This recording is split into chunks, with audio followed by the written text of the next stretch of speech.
Auburn, President of the St Mary's and District Historical Society, and we're going to talk about buffers. The old buffers. The old buffers. Yes, Marika, many years ago, back in the 1800s, Victoria Park on the Western Highway was the centre of all the community activities. Oh, wow. And quite often celebrations were held there for no particular reason, but all the locals would gather there and they would have a bullock roasting on the spit from the day before, and they'd have sports of different kinds for the locals to join in, and they'd end the day with a dance. Oh. They danced to the South Creek Band. In 1890, a couple of the locals, Andrew Thompson of the tannery and George Bennett, the wagon builder, they got together and decided that some of the older men who were then too old to continue playing cricket should get together and have a cricket match on the oval in Victoria Park. So they organised this, and you have to consider that in those days Victoria Park was nothing like it is today.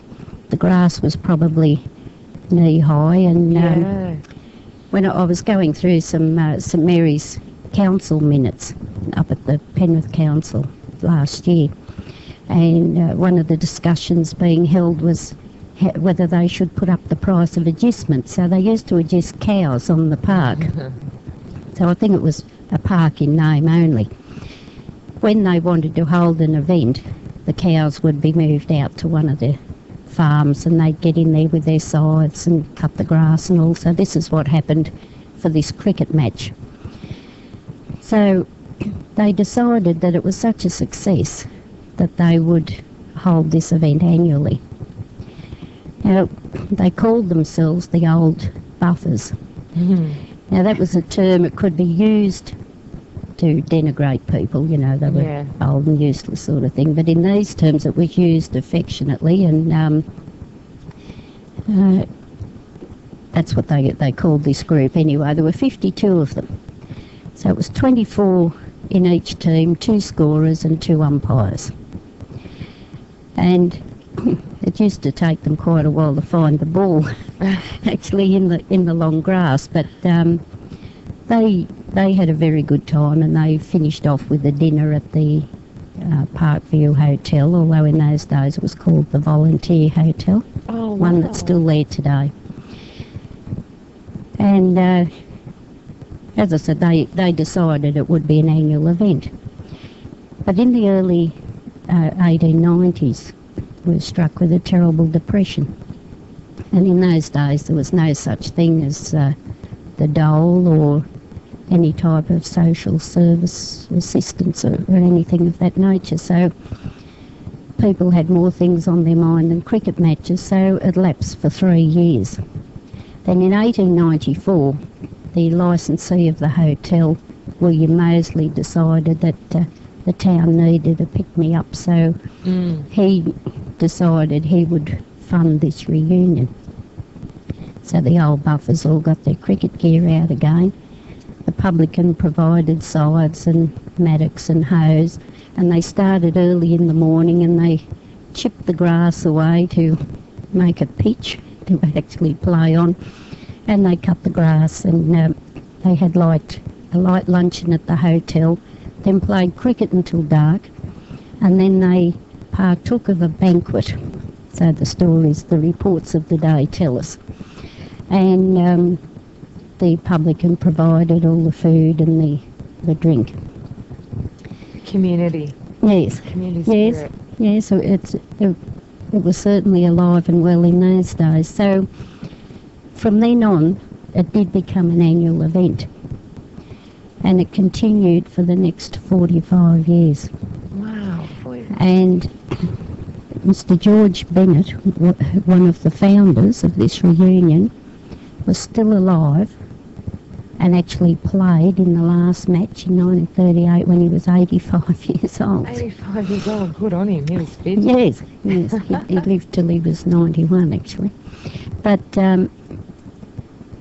of course the publican didn't provide the banquet every year, they provided that themselves. But after a few years the costs became prohibitive, so they moved the venue to the Protestant Hall.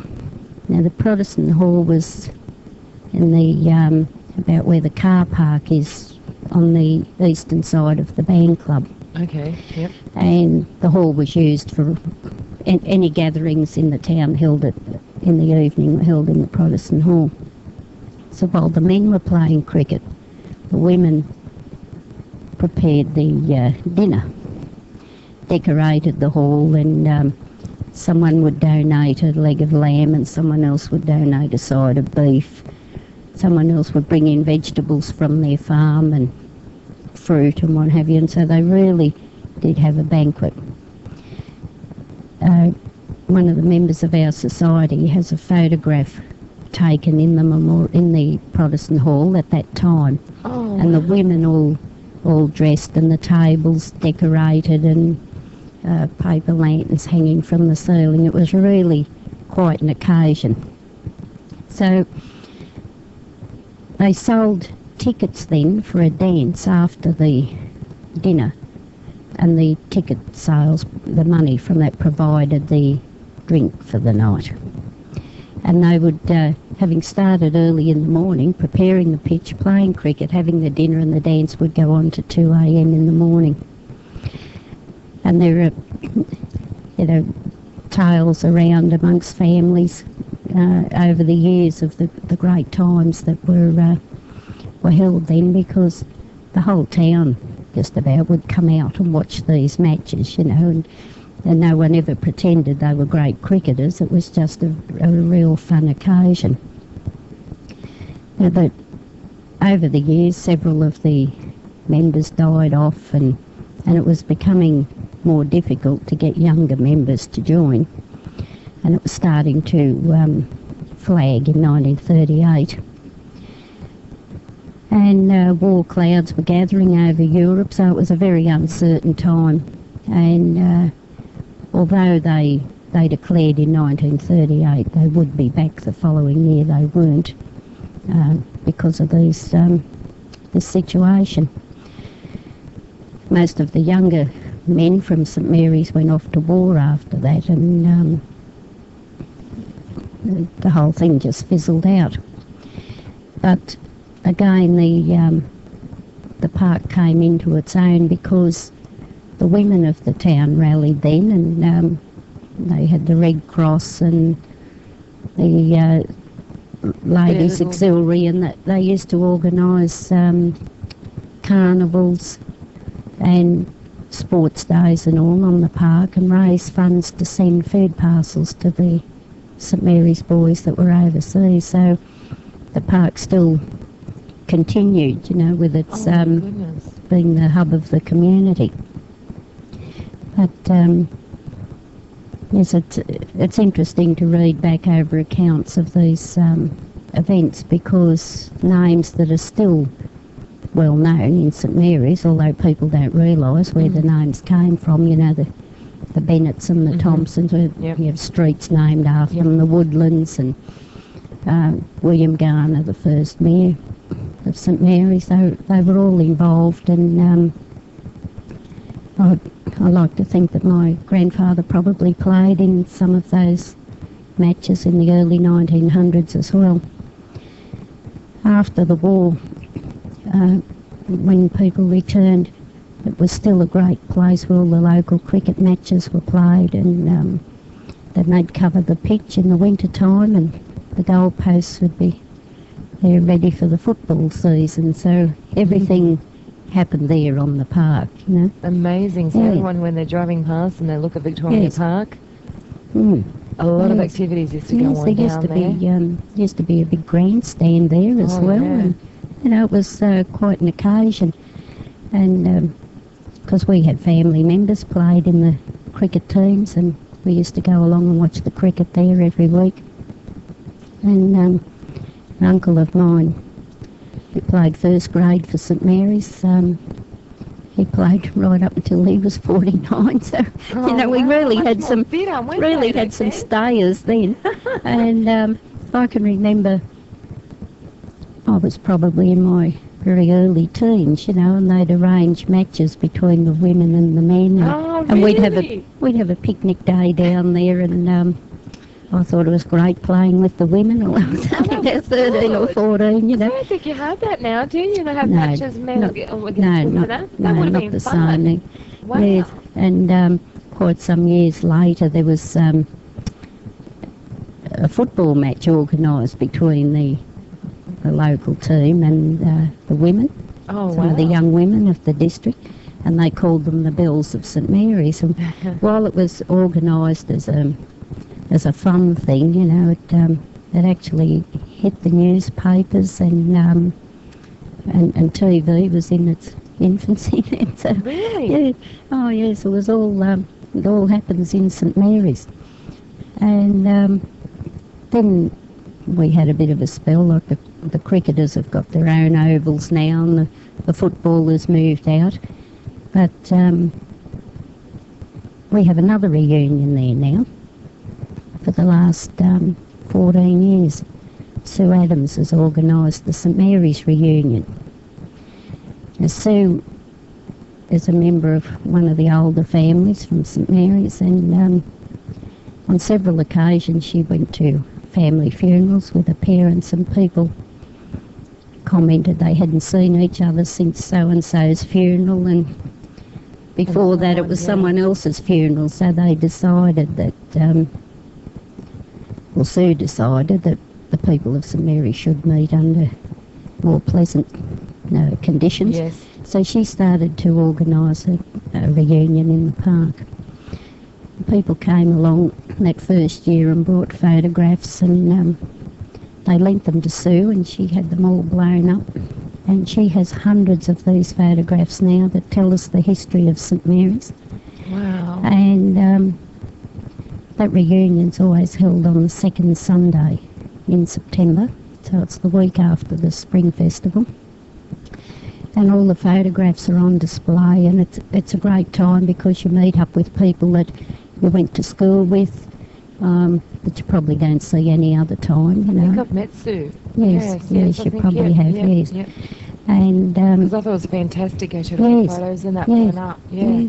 And it's, people drag out photographs that belong to their grandparents and all, and it's just a history of the town. It's just fabulous what's been done. Amazing. And people come from all over New South Wales for this, and I actually had a phone call from some people at St Clair the other day and asking me if the reunion was on this year, because we advertise it under the umbrella of the Spring Festival as well. He has family that are coming down from Queensland. Oh my goodness. So they wanted to know if it was going to be on. It's still all happening down here. Yeah, so St Mary's, so still living on. Well, thanks to Sue, this is from it sort of brought back that definitely that time again, and maybe one year we'll have to organise a cricket match to really set the day off. But it's just great for people to get together and talk over old times and memories and all that. Yes, yeah, although I don't remember the old buffers cricket matches because I was born the year that it finished. But living with my grandparents as a child, you always heard the talk of it and the things that were done there and the great times that were had. So hopefully this is something that we can keep going in St Mary's, this community spirit. That's right. And the reunion, it's not just for people that grew up here, it's for newcomers to come as well, and just to learn the history of the area that they've come into, and just to become part of it. A lot of people like to do that. But there's a lot of happy memories on that that park down there.